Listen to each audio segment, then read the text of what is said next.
Hey everyone, it's Norm Farrar, aka the Beard Guy here, and welcome to another Lunch with Norm, the Amazon FBA e-commerce podcast. Lunch with Norm. Lunch with Norm. Lunch with Norm. All right, we're going to be talking about a really cool subject today: increasing your shopper engagement, increasing their conversion rate using Amazon experiments. So if you haven't heard about Amazon experiments, you're going to learn about it now. Our guest has helped over 20,000 brands be more successful on Amazon through ad strategy and conversion rate optimization. He offers guidance to partners and partners with sellers through his online community, Amazon PPC troubleshooting, and he's also a coach, software guru. Anyways, you all know him, Brian Johnson from Canopy Management, and he's going to be joining me shortly, just after this sponsors are. Thank you Sellerize for sponsoring this episode of Lunch with Norm. Sellerize is your comprehensive solution for your everyday business needs. Everything you need to grow and scale your Amazon business is just one click away. For more information, contact Dima and his team over at Sellerize.com. And remember, Sellerize is with one R. Yeah, I messed up. It's just You're really Friday. tripping me up there. Friday. Kelsey, as soon as I say put your hand on or your finger on the button, just you did a little stutter step, right? Did a little juke. Yeah. That's me. That's what I do. All right. Well, so welcome, it's Friday. Everyone. It is. Happy Friday to our Beard Nation. Welcome, Andy, Howard, Nathan. I actually just had a great talk with Nathan yesterday. We had a little social media consult from the Wheel of Kelsey. So it was great meeting Nathan. I just want to give him a shout out. He's got some big things planned. Let us know if you're watching, where you're watching from in the comment sections. If you're new to the show, you can head over to our Facebook group, Lunch with Norm, Amazon FBA, and eCommerce Collective. That's where all the fun happens. It's where you can hang out with the Beard Nation. And don't forget to smash the like button here. Where's my little button? There it is. Smash those like buttons and get this thing going. And just a little announcement. We did just have a new guest blog post come up from Gatita. Go check it out from on our website, lunchwithnorm.com. I think it's a great read, and it's about 6 ways to reduce Amazon FBA fees. So definitely check it out. That's the Lunch with Norm website. Those guys crushed it with that blog article, by the way. Oh, yeah. They really spent a lot of time putting that together. Yeah. So thank you, Gatita, as well. We really do appreciate it. And welcome, Sadia from Canada, and we have a Facebook user. So I'll figure out who this is. Okay, where in Canada? Yeah, that's a good question. I'm in Toronto. Norm is just a little north of Toronto. But anyways, let us know. Smash those like buttons and we can get started. Okay. Well, who told you that you rule the roost now? Don't I get started? Okay. Oh, Mississauga. Very good. All right. Okay. Just close to that. All right, everybody. Like Kelsey said, if you have any comments or questions, throw it over in the comments section. We'll try to get to it. There's going to be a lot of interesting information coming from Brian today about Amazon experiments. This is a really cool topic. So sit back, relax, grab a cup of coffee, enjoy the show. Welcome, Brian. Hey, how's it going? Good. I haven't seen you in a little while. It's been a while. Yeah, it's been a heck of a turn of the year here, and a lot of new projects going on, getting more diversified. So you're building your empire. To be back in shop. So thanks for having me. You're a category king. Yeah, category kings is something that we say more internally at my agency, Canopy Management. We want to make category kings and queens of our clients and our partners so that they dominate their niche. So that's kind of a fun little saying. So I figured I'd wear my category kings. We actually also have category queen shirts as well, but I can get you one. That's for Kelsey. Anyway, hey, Brian, for those of us who may not know who you are, I'm sure everybody does, but can you just give us a quick bio and what you're doing now? Yeah, sure. So I'll do kind of the short version here. So I have been in e-commerce for about 14 years, selling on eBay for about 7, as well as my own sites. Shifted over to Amazon about 7 years ago. Launched my own products and got beat up a few times in my own products. And then started consulting with some friends of mine who had a large beauty business on Amazon. Found out there was quite a few gaps when it comes to Amazon advertising. There wasn't any training, there wasn't any software, there wasn't any guidance really from Amazon. And so I initially just started creating a community, the Amazon PPC troubleshooting group on Facebook. And I figured it's like, okay, it'd be good if I get like 20, 30 people in there. There's over 22,000 in there now. Wow. Which is kind of cool, but nothing else existed. And so part of the stuff that I'm an innovator, in the space. And so I created the PPC scope software just to automate some of the software things. The first version was horrific, but glad we're well past that. I also introduced the Sponsored Products Academy professional training course. And then, of course, my latest flagship is Canopy Management. I'm co-founder of each of these projects. And so, it's we do marketing and advertising for a lot of different brands. We've got a large, phenomenal team around the world in multiple languages. And we've got a track record that we can stand behind. So, All right. It's been good few years. Well, this topic we're talking about today, Amazon experiments, not a lot of people, first of all, talk about it or understand it. Do you want to just, talk a little bit about what it is? Sure. So Amazon Experiments is a native A/B testing program that Amazon has. So what that basically means is, I've been trying to teach my son not to use the word basically. Here I am using it. What that means is in order to split test or to compare the performance results of two different things. In the case of Amazon Experiments, you can do your main image. So you can have your original main image for your product, and you can have a secondary one, a test one, what we call the B test. And Amazon will alternate which one it shows on the main image for each consumer, each shopper that comes on. They get to see a different one, and you can run that experiment for across 4 weeks. So here's an example on this. You may choose to have one image that's your original picture, right? And then maybe you've got another one that has your colored packaging in the distance behind that main image, the main product in your main image, just to see if that slightly different image catches shoppers' attention and ideally gets them to convert at a higher rate. And let's say you've got, 20,000 sessions that your product normally gets in a month. It'll split it'll show 10,000 and 10,000 to each of those two images it's comparing. And then at the end of the test, whether it's 4 weeks, 8 weeks, whatever, it'll come back and say, hey, this one has a much higher propensity to convert, to increase sales, or has a higher conversion rate. It'll give you a few different metrics. It's still not what I want it to be, but it is still an awesome tool that is native to the Amazon platform, which means they can do true A/B split testing, unlike any of the tools that are outside of Amazon. So it's a great way to improve the end result. Let me kind of finish with that. Right. The end result is what you're trying to do is you're trying to constantly figure out what's the better image that is going to, because once you test and say, okay, B converts better than A. Okay, great. Now I'm testing B against C, a new variation on this one, and then C to D and D to E, whatever. And you're constantly making incremental improvements in your conversion rate, so that if you keep running the experiments across the next year, let's say, you could end up increasing your conversion rate for your product by as little as a couple of percentage points to, up over 10% conversion rate increase just off the main image.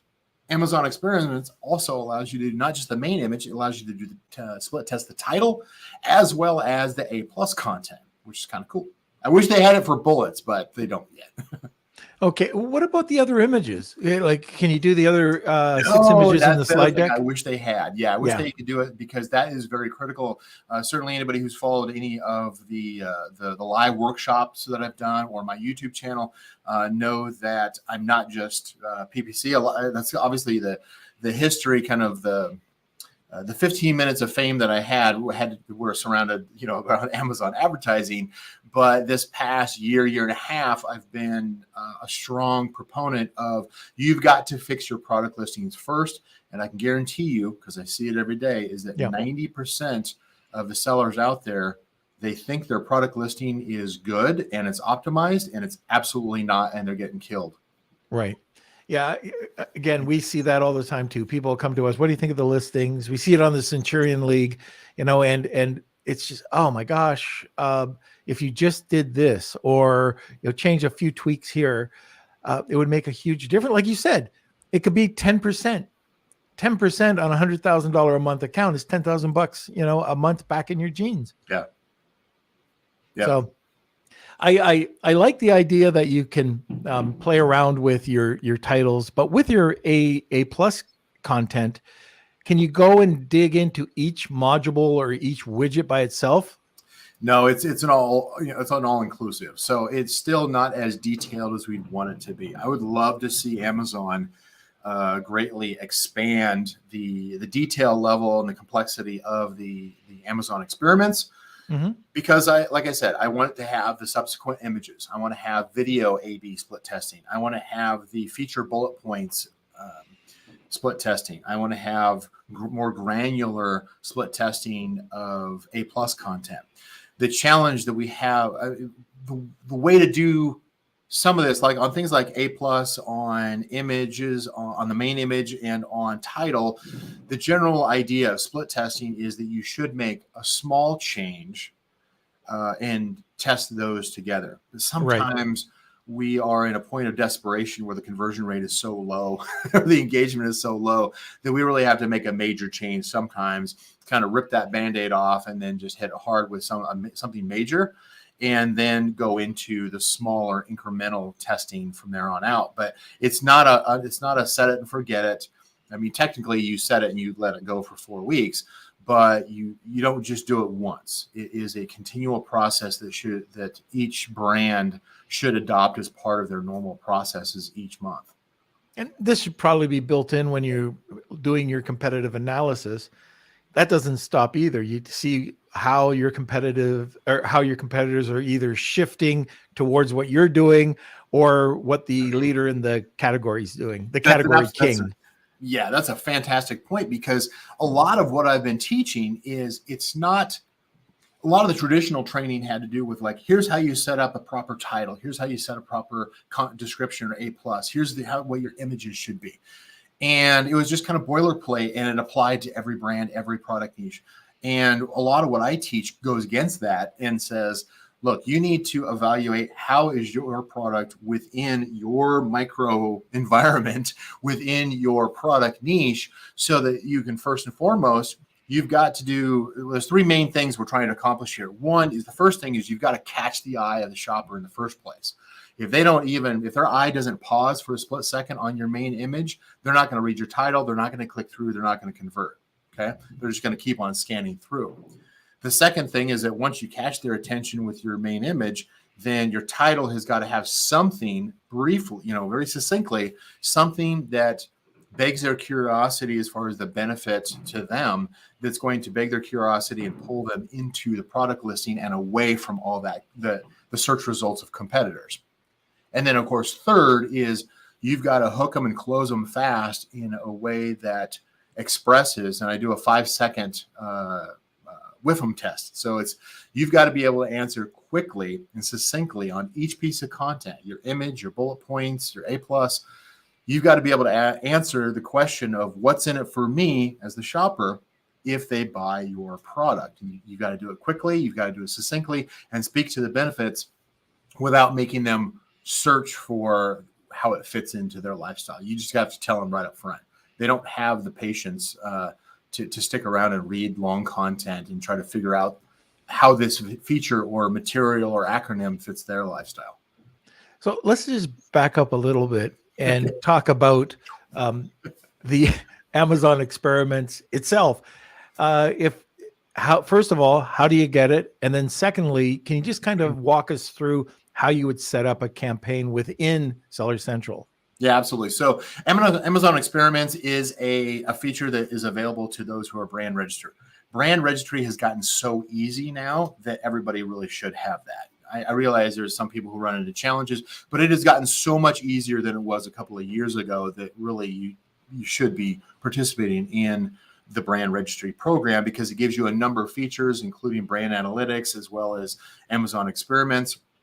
And Amazon Experiments, and of course, I was going to forget this. So somebody's going to ask for, okay, where do you find it?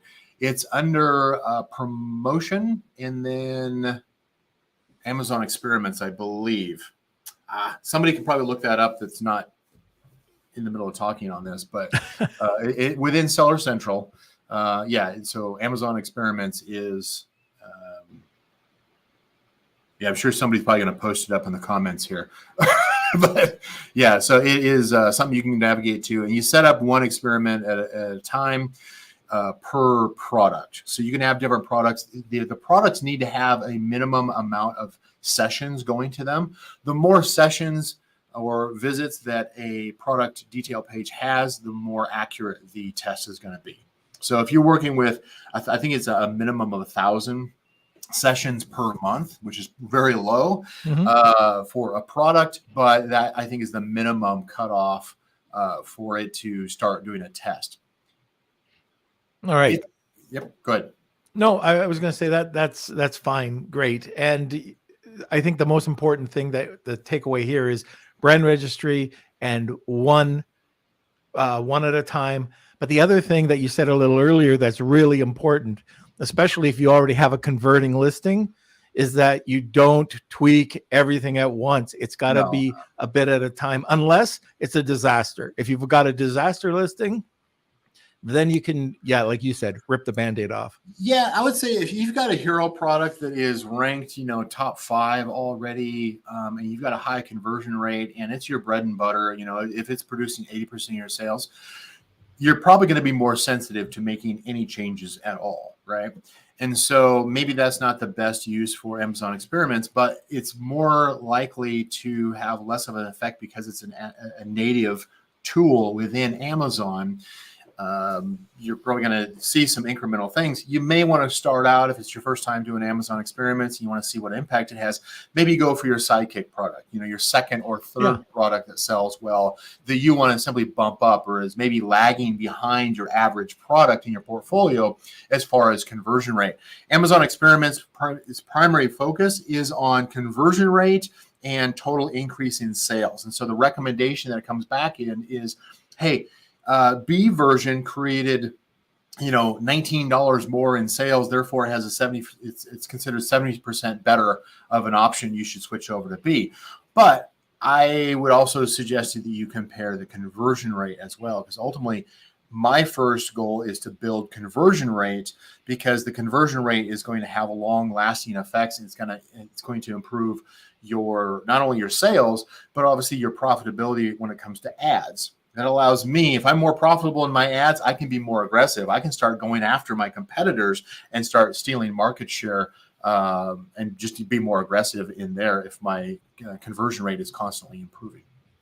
So, and I hope everybody can't hear the dragging and clinking and clunking, but we're waiting for a bed to come, and Connie is disassembling it right now. I got out of it. So, but if you hear it, that's what's happening right now in my house. So anyway, I think it's important, since we're talking about split testing, to also take a look at the images. And let's talk about, I use PickFu. So PickFu is a great app, very inexpensive, and it acts as a very quick results focus group.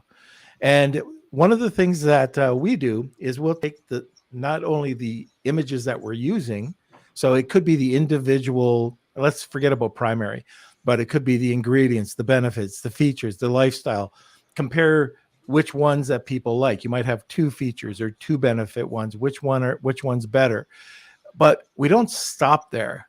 One of the things that we do, and this just goes down to just pure aesthetics, is that, what looks better? Oh, is it a dark image, white image, dark image, white image? Is it all dark? Is it like, does it look good with the brand? Is it red, yellow, blue, red, yellow? And we get those results. And even if that's a 2% or 5% difference there, all of these percentages start adding up. And it's just important to do this sort of stuff. And you can do this even with your A+ images. Don't stop at just your primary, your title.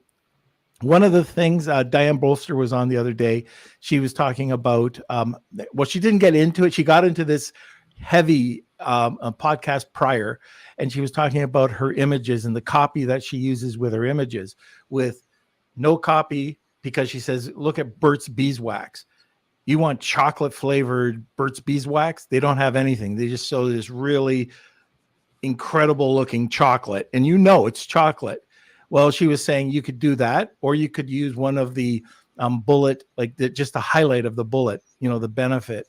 And you can start split testing all that, and you'll be amazed at what people, and especially if you're one of the people who like to write a book in a photo, just see what people think about your book compared to a couple of words, compared just to the image itself.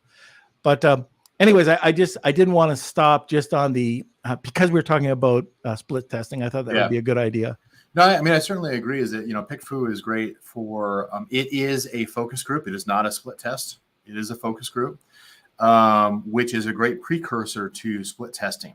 So, for instance, if you're trying to decide, it's like, what's my second image that I want to do? If you're already using PickFu or want to use PickFu to kind of vet several different designs that you're considering as your split test, I think PickFu creates a great opportunity to get some feedback on those. The challenge on that is how, the reason why somebody chose an image one over another. Was it aesthetically pleasing for me? And that can sometimes be confused with what your intent is in doing some of the split testing on your product listing. Because like I said, it may be aesthetically pleasing. It may have, sharp, it may be, like I said, aesthetically pleasing, but does it catch the eye of the shopper if they're just scrolling down a list in the search results? Does it stand out in the first place in order to grab the attention of the shopper? Because if it's just aesthetically pleasing, but it blends in with the rest of the search results, it's not going to pull that shopper in. It's not going to get them to pause for a second to then read your title and then pull them into your product listing so that you complete the rest of your story. I do, however, think that it would be awesome to use that for your A+, because your A+ is a little bit, like you mentioned earlier, A+ split testing is not as granular as we want it to be. It's an all or none. Yeah. And so, but if you find something where, okay, here's something that's really aesthetically pleasing, it was picked by PickFu or some similar tool from a crowdsourcing standpoint, then you can test that image in an Amazon Experiments, an A/B split test for that A+ content. And from there, you can decide, okay, did that actually produce a higher conversion rate in Amazon, regardless of what was originally thought of from the focus group? So I think it's a great tool, especially when you've got a lot of different creative that you're playing around with. Start out with PickFu and then start adding those into sequence to test in your A/B split testing on Amazon Experiments. Okay. Now I'm going to throw you a bit of a curveball. Please. Okay. How? This is going to be this might be a tough one. All right. So you've got your Amazon Experiments. Okay. So you go and you do your split testing. How can you tie that into brand analytics and using brand analytics with your split testing? Like I know how you love, to work optimization and hooks within optimization. Is there a way to build in brand analytics, get information from there, and bring it into Experiment? I would say that probably would be for A+ or for maybe even title or maybe even secondary images. Your main image you're going to be pretty limited on that simply because the policy of Amazon is to show the product image, maybe the packaging, but really nothing else. Most of the time, what we're trying to do with the split testing of the main image is we're trying to improve the catch rate. Are we going to catch their eye? Are we going to stand out from the competition? And there's a number of things that we can discuss as far as what are things that get people to stop scrolling and pause for a split second on a main image.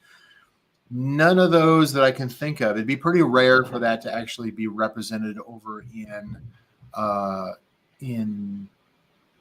as far as like brand analytics, unless you have a top 3 click-through rate already in brand analytics, and you can observe the difference before and after as far as how many kind of the click-through, the click-through rate that you're getting, as well as the conversion rate that you're getting for a top 3. So it's a very, very narrow piece of analytics within brand analytics. The second thing on that might be if somebody's using a long tail term that is referencing that has a high search volume, for instance, and I'm not a believer of go after high search volume. It's great for indexing, but it's not always great for conversion rate. But if you have a much higher propensity for, let's say, for instance, brand analytics, not just looking at the search term analytics, but looking at the demographics of your target audience. If you have a high female audience who are buying this product, there may be certain colors or pieces of the image that you may want to include that are more aesthetically pleasing or more attractive to women, right? Versus the opposite of that. Here's an example on that. Purple, as an example, as a color, is more appealing to females, and it's actually a turnoff or something that men typically don't like, as far as the male species, right? So that is one of those things where it's a slight tweak that you could split test a color, whether it's like packaging color in the background, simply be based off of whether or not you have enough information about your target demographics that you're trying to appeal to. And it's different than all your competition is using, which is the bigger thing to look at, in my opinion, is you want to go opposite of what everybody else is doing in your search results. You want to break the pattern that you see in the search results. So I would say brand analytics is not there yet as far as the level of detail that we'd want. Okay. Because it would require a lot of volume. Now, we've got clients who do a huge amount of volume on Amazon, and they actually have enough statistically significant data in brand analytics and brand demographics in order to make some of those calls. But it has to be a very popular product in order for that to really be a large enough sample in order to really change the way that you're focusing. You're changing the way that you're changing the images or the title or the A+ to focus on a very specific audience or a specific set of search terminology, for instance. Okay. So for anybody listening, I'd like to know whether you've used brand analytics, Amazon experiments, and how it worked out for you. If you have any questions, Brian's here. Just ask. If it's about experiments, that's great. If you do have a PPC question, and we do have time, we could talk about that as well a bit later on. Brian is also, this is crazy because I know he doesn't do this for many other people anyways. He's got a great giveaway for us today. Why don't you tell us about what you're doing, Brian? Yeah, so since we're talking about as far as Amazon experiments, usually my 3 superpowers, I try not to play in other areas, even if I've got knowledge, because I want to make sure that my expertise is focused where it needs to be. We can certainly do a consult. Essentially, it's about a 45-minute to an hour consult, coaching session, if you will. I can certainly do Amazon advertising and DSP advertising. I probably the areas that are most relevant to this includes the split testing and especially the listing optimization with the intent of standing out from the crowd, standing out from the competition, which is probably the biggest opportunity I see this year over everything else on Amazon. Right. Yeah. And we're going to get into that in just a second. But, Kels, finger on button. Just another word from our sponsor. Thank you, Z.co, for sponsoring this episode of Lunch with Norm. Are you looking to take your e-commerce business from local to global? You can with the help of Z and their brand new app.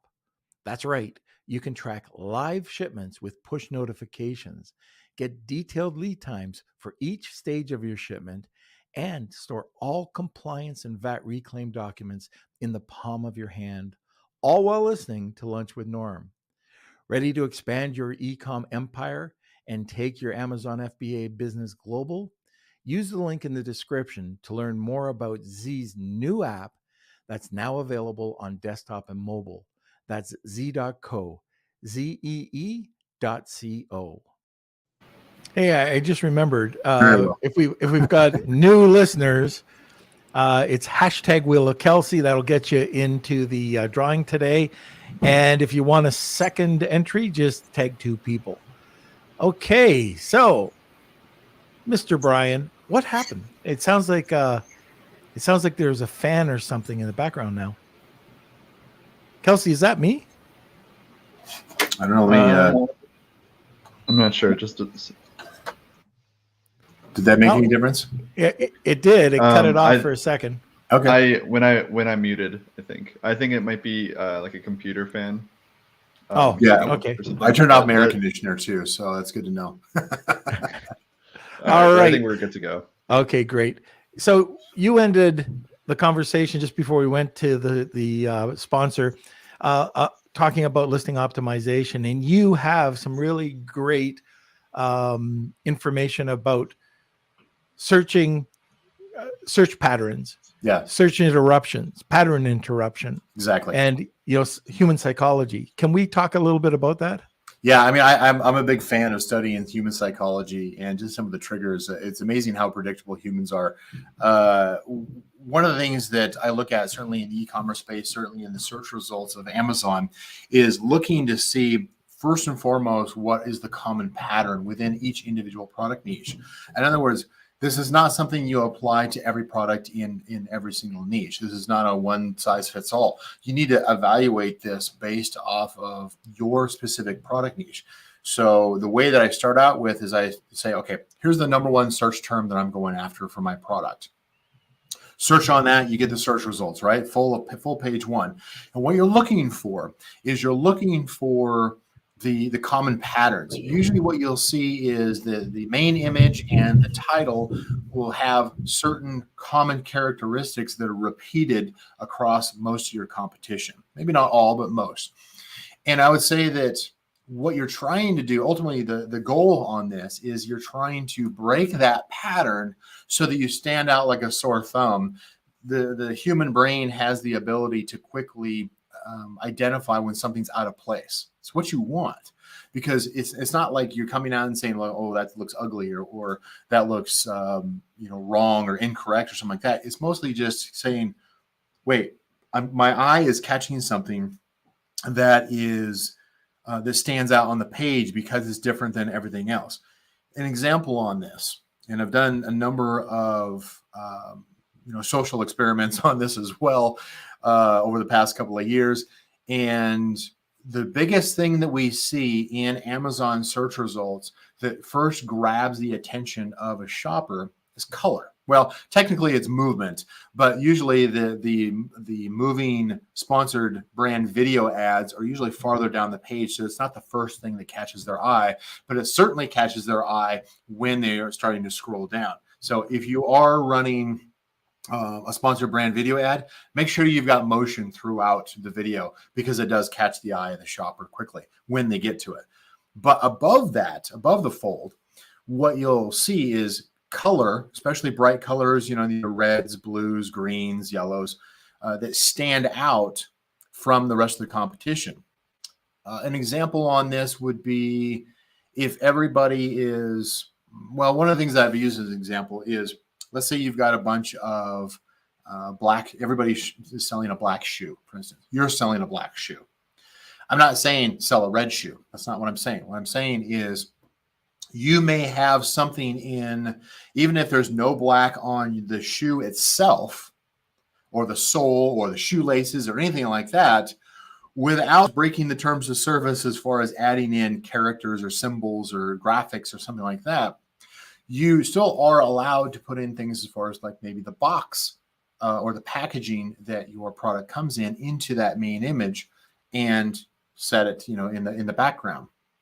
Well, if you change that box up a little bit, either just through, it doesn't necessarily have to be the box that is shipped in, but it certainly could be. This is an example of where one you could, stage it with a brightly colored box. Maybe you've got a red shoe box that's off in the distance, behind, three-dimensional. It got some depth where it's off in the distance behind the black shoe, where the black shoe is clearly the main item being shown, but then you've got this little pop of color in the background. That's an easy way of taking what you have and getting it to draw the attention of a shopper. Now, this assumes that all your competitors, they're not using red anywhere. There's no splashes of red all over the place, right? The same kind of concept goes if nobody is that green square coupon tag that shows up. If nobody in your search results is using a coupon code, or if there's only a couple that are using that green coupon code is a bright color that catches people's attention, catches their eye. It's what you want. And so that would be another alternative way that's not even image related. It has to do with adding on a secondary feature if that happens to be the gap, the difference of what your competition is doing. So primarily you're looking for things like a bright color that can be a little bit of a color splash that doesn't currently exist among your competitive set in the search results. And that can be, like I said, could be something in the image. It could be something in, a green coupon code, for instance. Secondarily is you've got, or actually I guess it'd be third on the list, and that would be clutter versus white space. If you are in a product niche that tends to where the sellers mistakenly try to show all their value right up front and say, oh, here's the main product, but here's the 45 accessories stuffed into the main image to show all the value. First of all, you're making a huge mistake. You're trying to sell them before they even get to you. To your product listing. But if everybody in your niche is doing that, don't emulate what they're doing. Go the opposite. Show your main product with a whole bunch of white space. That white space stands out like a sore thumb, like a bright color, just because it's an absence of clutter. It's simple. And so if you're the one who has a bunch of white space and is simplified, then on your secondary images and maybe even on your title, you mention it's like, yeah, there's 45 additional accessories. People understand, okay, you got more value. It's just not showing it in the main image along and just copying and duplicating what everybody else is doing. So it's really about not whether or not a bright color, whether red should always be used, or whether white space should always be used, or whether a coupon should always be used. It has to be the opposite of what is commonly occurring in the search results that you're trying to compete in. Yeah, I've seen that with jungle or gym sets. All of a sudden you got like 45 rubber bands or something like that. Yeah, and that the cleanness of that one image, with just very little on it, it does make a huge difference. The other thing, let's think about. I got coffee. This is the person making all the noise upstairs. Yes, I'm ripping. Hi, Connie. Hey, Brian's on. Hi, Brian. How are you? Doing great, thanks. Thank you. And the furniture ripping apart is in a good way because we have a new bed coming. I just have to get everybody needs to know. Okay, thank you. Go. Don't get a new dog bed. There we go. Yep, a new dog bed. What was I saying? Oh yeah, so if you think about a cylinder, if you're buying a probiotic and you fill the frame. So I went to film school. I understand filling a frame. Okay, so it goes actually the opposite of what you said about white space. But if everything's filling the frame with this probiotic cylinder that's a square, let's say, and you break the rule, like you said, with white space, even though you have what looks like a much bigger product out there, because you filled or you have less white space, that brings your eye to that product as well.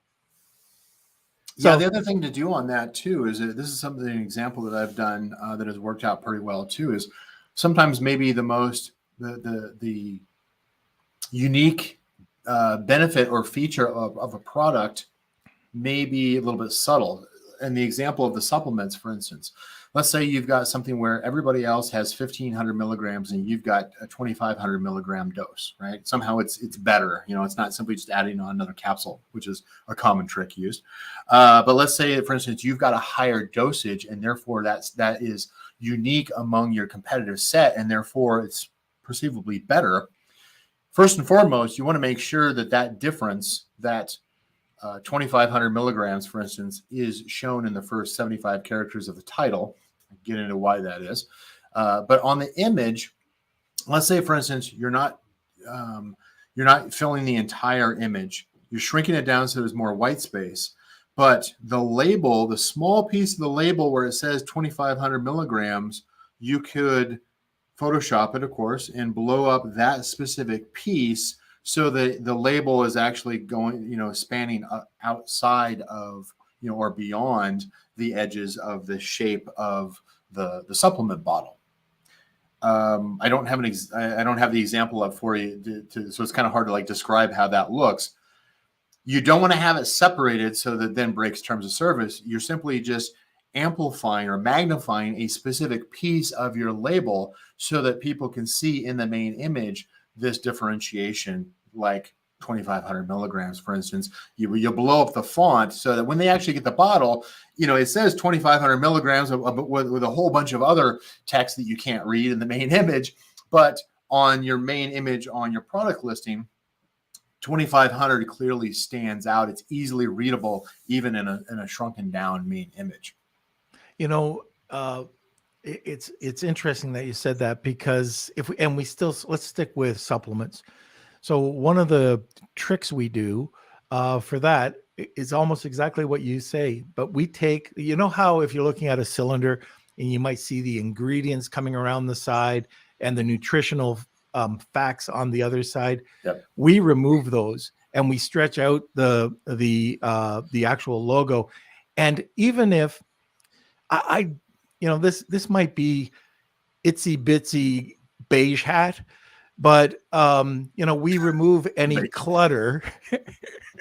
We remove any clutter that's on the label, so you get to see logo, what the product is, the size, and all that other stuff like you see in retail. Yeah, you get that when you get the product.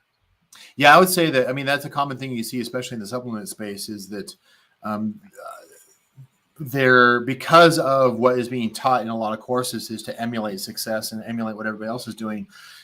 There's some things that brands mistakenly do, is that they're less focused on the messaging and the extending what the benefits and the features are to the shopper, and more about copying what everybody else is doing. And so in those cases, you might have, okay, here's the three different sides of the bottle, and it has the address of the company, it has the FDA disclosure, it has, manufactured by, it has all this extra text that you are showing in the label that people can zoom in on that has no benefit value to the shopper. You can certainly put that in your A+. You can certainly put that into the text, but you don't necessarily need to show the entire label and all the, you probably want to show the ingredients, right? But zoom in, but get rid of all the stuff around it that doesn't have any additional value to it. People don't care where it's manufactured, right. So they're not. That's not going to compel them to purchase it. Do they want it on the bottle when they actually get it? Of course, and the FDA wants you to have that information on there, right? But you don't need to have it in your marketing when you're still trying to court the shopper. That's a perfect way of putting it. And I don't, like I said, I think that a lot of the times you don't see the person's. I have a client right now. He's probably listening. I won't mention the logo or the brand, but when you look at it, he's got all these competitors who have knocked him off. They're all in the same bottle. They're using a logo that's very similar, but all their logos are about the same size. So Yeah. what we've done is, because we could make it very what's the word, just very clean, we've been able to increase the logo almost 2 times. So now the logo stands up. So when you buy that product, you know that the customer knows that they're buying their product and not a knockoff product from some of these other people who have almost the exact same colors, the exact same everything. So that's just another way of driving people's attention over to your brand. The one I love is when I hear somebody says like, well, I'm the one who I'm the first one who came to market with this product. Everybody copied me. It's like, cool. You're the innovator. It's time to pivot. Yeah. It's time to break away from Nice all the point. followers. They're going to catch you again in 3 to 6 months, by the way. And you're going to have to do all this again in 6 months. But do it now so that you're grabbing the attention of the shopper. You're increasing the number of sessions to a product listing. You're increasing you're making it easy for a shopper to make a decision. It's like, yeah, of course, you're speaking my language. This is telling me everything that I want. And your conversion rate is going to increase, and that's going to have subsequent effect. This is commonly something where I use most of my the biggest successes that we have are those that come in and say, yeah, we're thinking about getting rid of this product because we can't compete against, some Chinese group of manufacturers, and they're all $10, $20 cheaper than us. We can't compete on that. It's like, we don't want you to. We're actually going to have you increase your price after we're all done with getting your listing truly optimized for what we're trying to do today, not what you copied from a course 5 years ago. Yep, exactly. I don't want to sound arrogant at all, but bring it on. Like if there's somebody that's going to be a cheap, crappy $20 less, the perceived value, you just have to make sure that your product matches the perceived value. So I got no problem with that, and neither do you, and nor should anybody else. It's just perceived value. Well, and most of the time, there's a whole trees for the forest thing, where as a manufacturer of a product, it's too easy for us to because we've been studying and researching and talking to manufacturers, we get into, as a brand creator, as a brand marketer, we get into this trap of using industry terminology. We use the terminology the manufacturer gave us to talk to the shopper completely. That does not work. We use acronyms. We use industry terminology. We say it's like, oh, this has 301 stainless steel. And who in your customer audience knows what 301 stainless steel means? It's one of those things where we include acronyms, industry terminology that may be accurate, and you can certainly put into some of your secondary text, but you don't lead with it as a feature unless you're explaining this is the benefit you get because we're using premium 301 stainless steel or whatever, XYZ feature or ingredient. Right. I think Diane Bolster calls that a hypnotic anchor. There you go. There we go. Okay, I think we've got a bunch of questions. I don't know how much time we'll have, but let's get through a few of them. And I do know that somebody had a question about keyword stuffing, and I want to get to that, Kels. Okay, we can start with that one then. From John. Can you guys discuss keyword stuffing in product titles for search versus better, cleaner wording for conversion? Yeah, for sure. So keyword stuffing is not something I'm a fan of. It used to be necessary from a standpoint of indexing on Amazon. This is what we usually call, as far as like the A9 algorithm, as far as whether or not a product gets indexed.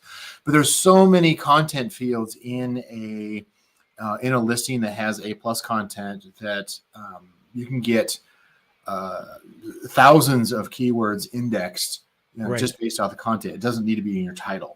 And a lot of times it distracts from the shopper's experience and their understanding of what's in it for them. If you're simply just saying, hey, this product is great for men, women, children, boys, girls, teens, you're talking to the search engine. You're not talking to the consumer. So lead, I had mentioned earlier, as far as the first 75 characters, I want you to use a full title. I don't want you to keyword stuff the full title. Sure, put in your first, 1 or 2 search phrases in there. But in the first 75 characters, because the first 75 characters is generally what shows up on a smartphone search result in the Amazon app, that's all they see before it gets cut off. So you better have your messaging of, probably like a 3-word benefit in your first 75 characters that is going to pull the shopper in to want to know more and to click through to your product listing.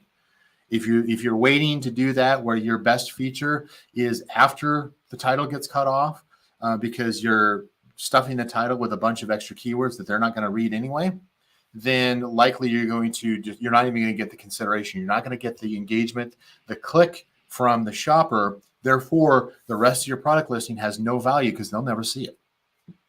All right. So don't keyword stuff. Replace that with, and that's where, from an Amazon experiment standpoint, the title is something you can do A/B split testing on. And so it provides a great way to test swapping out words, moving a keyword stuff, search phrase to the back of the title, if that's what you want to test, keeping it in the title, but moving it back, maybe moving forward something like a unique benefit or a unique feature toward the front of the title, in the first 75 characters.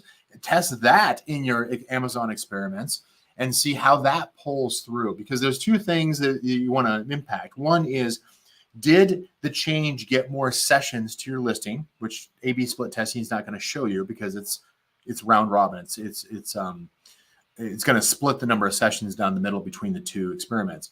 You can probably adjust for seasonality, but you can probably observe in your business reports, you know what, my sessions tripled when I ran this experiment. Something's different here. It could either be seasonality, or it could be something as a result of your listing is getting more attention, your image, your title is getting more attention. But yeah, Amazon experiments is a great way to check click-through rate and conversion rate of based off of title changes. Perfect. All right, Kels. Okay, great. From Andy, what is your go-to experimental length? 4 weeks. 4 weeks? Yep. Awesome. Because that way I can kind of get in a cadence where I want to have 12 experiments in a year. Because imagine the competitive advantage that you have if you can pull off 12 experiments, split testing experiments each year for your product. How far ahead are you going to be a year from now over your competitors? You're going to be miles ahead. And we know that because most brands that I ever talked to, they don't do it. They haven't started. So if you're that one brand who's doing A/B split testing for your product in your niche, if you're the only one who's doing that and constantly improving your click-through and your conversion rate, you're the one who's going to start getting higher click-through rate, higher conversion rate, increased market share, all the benefits that go along with that. Okay. Okay, and we're coming up to the hour, so maybe just a few more questions before the Wheel of Kelsey. All right, from Ianet, would you repeat keywords in a listing? Why, yes or no? No, there's usually no reason to do that. I mean, it's not like you're going to have, your description filled with, 1 word, comma, 1 word, comma, 1 word, comma, like that. A keyword repetition is unnecessary. In fact, actually, the brand health part of Seller Central, there are, forget now exactly what it's called. I think it's like product listing recommendations or, performance analysis. There's different things that'll actually show you. It's like, hey, you know what, you're repeating your words here. Please, don't do that. So they'll actually point it out to you anyway. But repeating is not going to give you higher, what we call keyword density, where it's like, oh, I'm going to show up higher in the search results, or I'm going to be indexed more often because I'm using that phrase more frequently. That's pretty old school methodology from Google that doesn't really apply, certainly not anymore on Amazon, because Amazon's AI, the machine learning has gotten smart enough that it already knows what you're selling. It knows who you're selling it to. It's just you need to get out of the way of what Amazon's algorithm is trying to do and really start using language that speaks to the benefits and the supporting features to your target audience. Don't speak to the search engine. All right. We got one more question, Kels. One more question. I'll read a comment first. I just think it's interesting. From RDA, you can also use the color idea in reverse. If everyone is using bright colors, now muted colors stand out. True. My first 7-figure product succeeded off this idea. The competition only used circus colors. Yeah, and that's actually great. That's probably very relevant to what we see in the supplement space is you get a lot of manufacturers saying, yeah, we can do all these multicolored, bright orange, yellow, pink, whatever kind of colors. And if you're the one who comes in with the white and the black, or the white and blue clinical looking label, you stand out. Somehow you get some more authority. It's kind of like commercials that have the actor wearing a doctor lab coat. You know, somehow they have authority.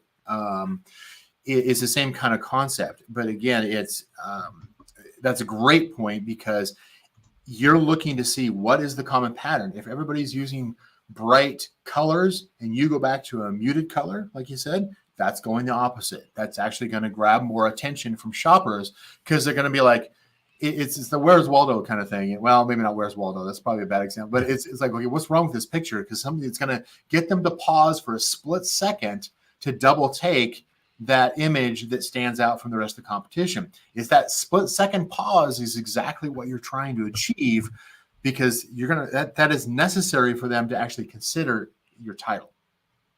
That's what I love when I'm advertising on Facebook, just using cinemagraphs or plotographs, just something that'll just bring in that slight movement and, oh, I got your attention now. Yeah. All right. So we got 3 minutes to go, Brian. Can we take one or do we go to the wheel? Take another question? Yeah, go ahead. Okay. So this is the last question, Kels. Okay, last question. And if you guys, if we didn't answer your question, head over to our Facebook group. You can ask your questions there. Norm and I are always looking and browsing, and we've got a lot of great experts over there. So from Sadia, does opposing what other sellers are doing always work, specifically in case of the main image? So is this like a foolproof plan to always do the opposite? There's nothing foolproof in life. I think it's more of a case of this is one of the reasons why we're bringing up Amazon experiments is that you split test it. You're testing to see whether or not it increases engagement. A lot of times those who are struggling, those brands that are struggling, they can make major changes to their listing and it's probably not going to hurt much as far as their main image, their title, their A+, their content in general. And there's low risk because they haven't really produced a high number of volume. If you are a top 5 seller on Amazon, you're going to be more sensitive to the changes you make, and you're going to make very small, subtle changes. And simply going opposite is helping you to stand out from the competition if there's common patterns where everybody looks the same. There are niches. Now, granted, there are niches that I occasionally come across where there's a lot of diversity in the images and it's more difficult to find the patterns, but the patterns are still there. Some of them are blatantly obvious. It's like, oh my gosh, everybody's doing the same thing. And that's obviously much easier to break away and to do something opposite, opposing. But again, it's still ultimately going to be an experiment. It's going to be a test and one that you can do with or without Amazon experiments. Simply just introducing an image or a change to your title that breaks the pattern of what your competition is doing is more likely to get the attention and the shopper's engagement. All right. Okay. Last chance to put in hashtag Wheel of Kelsey. If you're interested in the 45-minute to 1 hour consult with Brian, you got to enter. This is a great opportunity to be one-on-one with Mr. Johnson himself. So, and before we get to that, a word from our sponsor, then we'll get right to the wheel. I wanted to give a quick shout out and say thank you to Global Wired Advisors for sponsoring this episode of Lunch with Norm. Global Wired Advisors is a leading digital investment bank focused on optimizing the business sales process. For more information, please call Chris Schifferling and his team over at globalwiredadvisors.com. There we go. Very good. Time for the Kelsey. Here we go. It's time for the Wheel of Kelsey.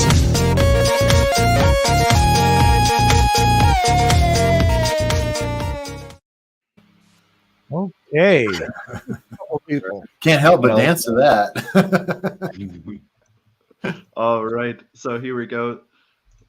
I will shuffle these up. If you are the winner, please email me k@lunchwithnorm.com, and we'll connect you with Brian. And here we go. 3, 2, 1.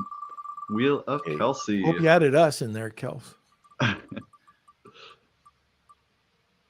Who got it? Oh, Steve. Did he get Steven's it? been cleaning up.